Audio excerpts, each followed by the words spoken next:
চট্টগ্রাম নগরে হরদম চলছে গরিবের টেসলা খ্যাত ব্যাটারি চালিত অটোরিকশা। নগর বন্দর দাপিয়ে বেড়ানো এই টেসলা এখন আলোচনার তুঙ্গে।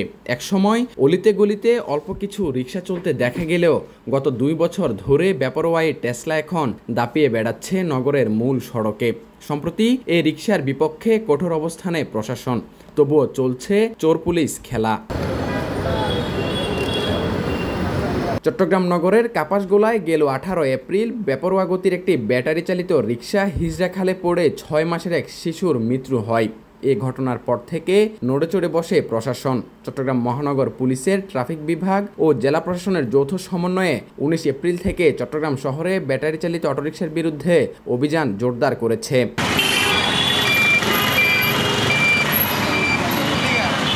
সিএমপির 4টি ট্রাফিক জোন সূত্রে জানা গেছে, এপ্রিলের 1 তারিখ থেকে আজ পর্যন্ত ব্যাটারি চালিত রিকশা জব্দ ও ডাম্পিং হয়েছে প্রায় 3400টি। এসব রিকশা রাখা হয়েছে সিএমপির মনসুরাবাদ ডাম্পিং স্টেশনে।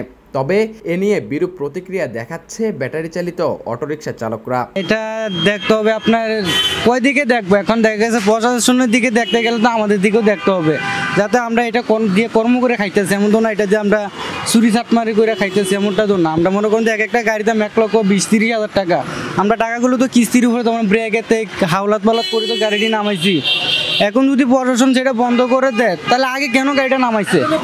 সরকার যদি এগুলো বন্ধ করে দিত, সব গাড়ি যেরকম আমরা ফ্যাটে তো লাথি মারি লাভ নাই, ঠিক আছে, আমরা দিন আনি দিন খাই। এখন যদি এগুলো বন্ধ করে দিই আমরা পাবার রিক্সা চালাবো। এদিকে এই অবৈধ রিকশা বন্ধে খুশি প্যাডেল চালিত রিকশা চালকরা সহ সাধারণ জনগণ। প্রশাসনকে সাধুবাদও জানান তারা। মানুষ জনগণের ক্ষতি করে এটা যান্ত্রিক। হ্যাঁ, অটো রিক্সা বন্ধ করে দিলে ভালো হবে, দেশের জনগণের জন্য ভালো হবে। এটা ঠিক আছে, অটো বন্ধ হলে তো আমরা বাংলা কিছু করে খাতে পারি। অভিযানের পর থেকে অটোরিকশা চালকরা কিছুটা ভয়ে থাকলেও আবারও শুরু হয়েছে আনাগোনা। চট্টগ্রাম নগরীর গুরুত্বপূর্ণ অনেক সড়কে নির্ভয়ে দাপিয়ে বেড়াচ্ছে অবৈধ এই রিকশা।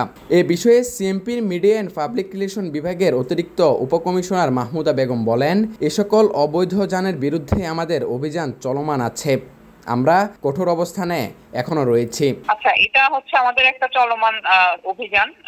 ব্যাটারি চালিত রিকশা মূলত আমরা মহাসড়কে আসতে দিই না। তো যেহেতু 18 তারিখে একটা দুর্ঘটনার পরে সেই অভিযানটা আরো জোরদার করা হয়েছে। এপ্রিলের 1 তারিখ থেকে গতকালকে পর্যন্ত আপনার হচ্ছে গত পরশুদিন পর্যন্ত আমরা যে হিসাবটা পেয়েছি সেটা হচ্ছে আপনার 3400-এর কাছাকাছি অটোরিকশা আটক হয়েছে। এখন আমরা মহাসড়কে রিকশাগুলো যেহেতু নিষিদ্ধ এবং এগুলোর যে কোনো বৈধতা বা বৈধ কাগজপত্র নেই, সেই কারণে সেই নিষিদ্ধ যানবাহনের আওতায় এগুলোকে আটক করা। আর এছাড়াও চার্জিং যে পয়েন্ট গুলো আছে নগরীতে, সেগুলোর উপরে আমরা অভিযান চালাচ্ছি। জেলা প্রশাসনের এক্সিকিউটিভ ম্যাজিস্ট্রেট সাথে পিডিবি কে সাথে নিয়ে আমরা চার্জিং পয়েন্ট গুলোতে ওখানে সংযোগ বিচ্ছিন্ন করা সহ জরিমানা এবং অন্যান্য কার্যক্রমগুলো। চট্টগ্রাম নগরের বেশ কিছু এলাকায় ব্যাঙের ছাতার মতো গড়ে উঠেছে চার্জিং স্টেশন। তবে এসব স্টেশনে অভিযান চালালেও এখনো ধরাছোঁয়ার বাইরে অনেক গ্যারেজ।